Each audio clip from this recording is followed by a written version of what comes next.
That's pretty messed up right there.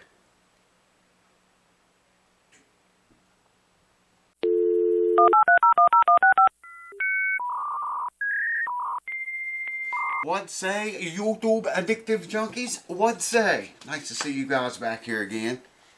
Today, I've got another unboxing video for you today. And we're just going to jump right into it. A really big box. I don't know why I need the glasses, but oh, sorry about that. Had it right under your feet and you didn't even know it, did you? Well, let me tell you what. Hold on, I'm going to lower that camera a little bit so you can see more what's going on. I don't know if that helped or not. Maybe you can tell a little bit about what's going on here. I'm not going to tell you what this is. I think I know what it is. Well, I'm sure what it is because I recognize the state that it came from. This belongs to a YouTube user. You know, actually, I don't know if he uses YouTube or not. Honestly, he contacted me on YouTube. Oh, I'm glad it's not peanuts. Paperwork's good, man. I'm gonna have to, I'll just leave those off till I need them. I think we've got a love letter here. Really big love letter. We'll have a look at that in a momento. Get enough paper out here so I can get the case out. Anyways, I don't know if he actually has a channel on YouTube or not. In fact, he didn't contact me on YouTube. He contacted me through email. But I assume he's probably got a channel or watches this channel, one of the two. Oh wow, man, I gotta rearrange things here sometime. I ain't gonna do it right now, but I need to move some things around, make more room in this corner, if you know what I mean. Let me gather the paper up and get rid of the box, then I'll bring you back and we'll have a look at that baby. Woo! What a job that was. The boogity pop. Alright, here it is. Got it up on the table. And I'm going to come over there and get you. I haven't even looked in it yet. I did read the love letter to make sure. It says, Randy, care of the house that never sleeps. And I did read it to make sure I could read it to you guys, and I think it's okay. I can't show it to you because it's got his address and phone number and crap on it, and you probably don't want the world to have that. So I'll just read it to you. Anyways, I'm going to get you now, bring you over here, and we're going to have a first time look at this thing together. So come closer. Hold on. Alright kids, here it is, the memento of truth. I just got the paper picked up and put away, and oh, that's got his, you don't want to see the back side of that. Alright, let's just look at what we came to look at. I saw pictures of this guitar, but this will be the first time of seeing it for me. Of course, I'll have to get it out so you can see it better, but does anyone recognize know what it is before I show you? I'll get it out and we'll go over it and look at it a lot closer. Man, jumbo frets. I like those. Alright, here we are. There you go. I can't really hold the camera in that angle. Well, let me, looks like it made the trip really well. See something on the finish right there. Yeah, I don't know what that is. Alright, let me put the camera up. I'll get you, or put you up and get the guitar out of the case and we'll look at it. We'll go over it. Hold on. And there's you a better look at it. Simon and Patrick Luthier. Nice looking guitar, man. I think he told me he bought this around 1980, I think, if I'm not mistaken. Let's look inside. I'll show you. If I can get in there without blocking the light. Stupid camera's focusing on the, there we go, model number, model, mahogany, 1388, and that's what it is, folks. I would really recommend taking that strap off like that and put a, let's flop the guitar over here. It's like Grover's. Yes, it is. That's why I needed glasses, so I can read that kind of stuff. Yeah, it looks like it's in really good shape, man. I see a little bit of a lip right there. We'll check all that out. I can feel that too. It's quite a... The surface of the side right there is higher than the surface of the binding. I don't know what's going on there, but we'll check it all out. He wants me to go completely through it. I'll have to get with him to find out for sure exactly what all. I know he wants it set up, and I think he wanted me to go through it and check everything out. You know, check all the braces and the glue joints and everything about the guitar. And we're not going to do that on this video, but they're coming. so you've been warned.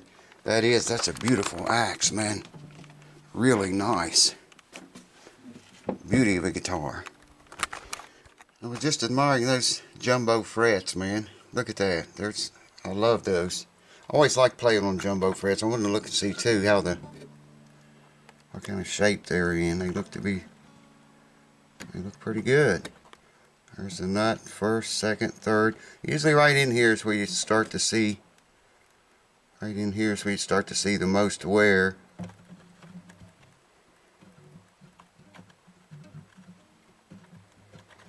Yeah, where's that thing? There it is. Yeah, it's not bad at all, man. I can set this guitar up, make it play like butter. And I don't think we're going to have to level the frets. See, unless there's a high fret or some low ones or something funky like that. He said it had some buzzing going on. So we'll take the strings off in the next video and get inside of it and see what's going on. I like those keys. I bet those are 18 to 1s. So hold on. We might as well check the nut action and the neck relief and all that jazz too, because I don't think he wants this same setup. He wants it set up. That's what it's here for. But I've got an 8 and a 10 here, I think. Yeah.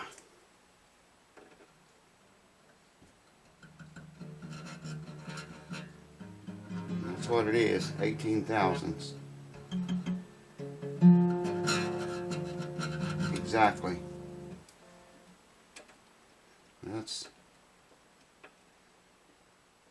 It's tighter there.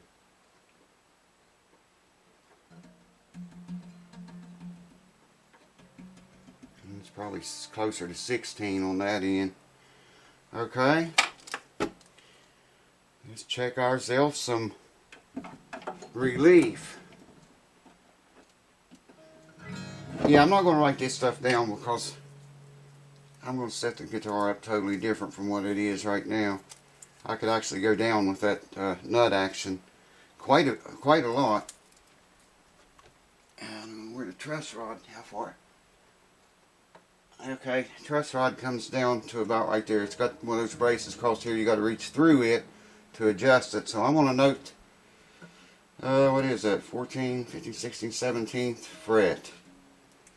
And we're going to check right there. I think that's exactly right, man. Down there where I can see it. That's a little bit more than 12. Neck relief is just a bit more than 12. Well, it's less than 12 here, but that's the way it should be. Probably we'll leave that alone. That seems like it's... Let's just see what that is. I got a 12 here. It's less than that. Let's try a 10. Here's a 10. It won't even go under there. It does, but it's less than 10. Wow. Probably don't want to make that much less than that. Okay, here's a 8. It's tight. Hear that? So there's very little bit of neck relief on this side. Check this upper one more time. Just want to see how it goes in there. I got the 12 here again right now. See, that goes under there without lifting the string at all. It's really like a little bit too much neck relief on the bass side and too little of neck relief on the high sides. That's weird. Well, anyways, I don't need to record that stuff. I was just curious what it was. So, why not check it, you know, before we start. Hold on. The guitar's got strings on it, and it sounds like it's in tune. So I figured we might as well see what it sounds like, do a before and after.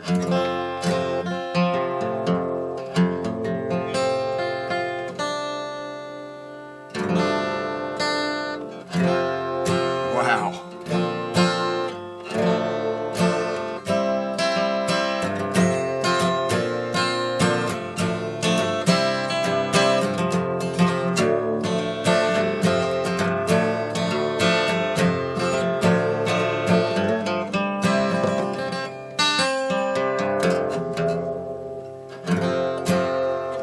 I think he wants light gauge strings put on. I don't know what these are, but they're definitely not light. That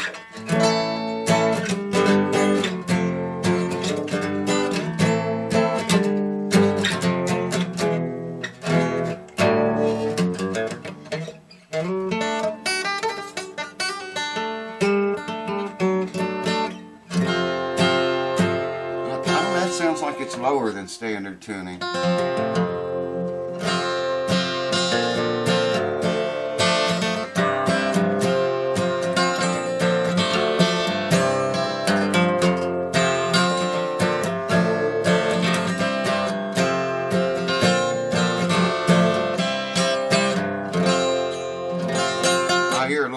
I'm playing it pretty hard too.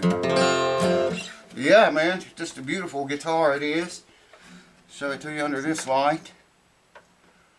Simon and Patrick Luthier. They make good guitars. Very good sounding guitars. Very beautiful guitars too. So, the love letter. Let's read the love letter in a really big envelope. Now, like I say, I can't show you this because it's got a lot of his personal stuff on it. So, you just have to take my word for it, what it says. Alright, it says, Dear Randy, love your videos. They are extremely helpful and most of all fun. Here's my Simon and Patrick, my first real guitar. It needs some tender loving care and a full setup. Please take a look to see if anything is out of the ordinary. The saddle popped up a few years ago and was re-glued. Other than that, a little fret buzz recently. It's all good. Other than that and a little fret buzz recently, it's all good. I put one set of Martin light strings in the case to put on the guitar. Also is a box of mediums that I don't use anymore. Hope you can find a use for them. Otherwise, let me know your assessment. Thanks, Bob. Well, Bob, thank you. For the strings, I mean, and the business. So yeah, man, the next video you see on this guitar, we will take the strings off of it and get in there with the mirror. I finally get to try out my new mirror here. Thank you. You know who you are. And we'll get in there with that and look around, check braces, and just check. We'll go through it with a fine-tooth comb. And then, depending on what we run into, maybe we'll set it up on that video or start setting it up. You know, if we don't run into any other problems. He says he don't think it has any other problems. I don't know. I was looking at that saddle. And it's very low, man. If I have to lower the strings anymore, let's just see what they are now. If I have to lower the strings anymore, I'm not going to be able to without shaving the bridge, I don't think. Wow. Every way but right. The low E at the 12th fret. There's a piece of plastic that covers this thing so it doesn't rust. And the plastic's rolled up. 4, 5, 6 64ths it looks like. And 5 64ths on the high E at the 12th fret. So there you go. Once we get it set up, we'll have a little bit of play in there to compare it with. If I can talk, I got this sinus thing going on, man. It's just about to kill me. I've been out in the wind all day, and it's really working on me tonight, so forgive me for that, please. Next video, we'll take the strings off, check the whole guitar. We'll go through it with a fine-tooth comb, and see what if it needs it. If it don't need anything, we'll start setting it up. Thanks for watching. Cheers, and I'll see you soon. That's pretty messed up right there.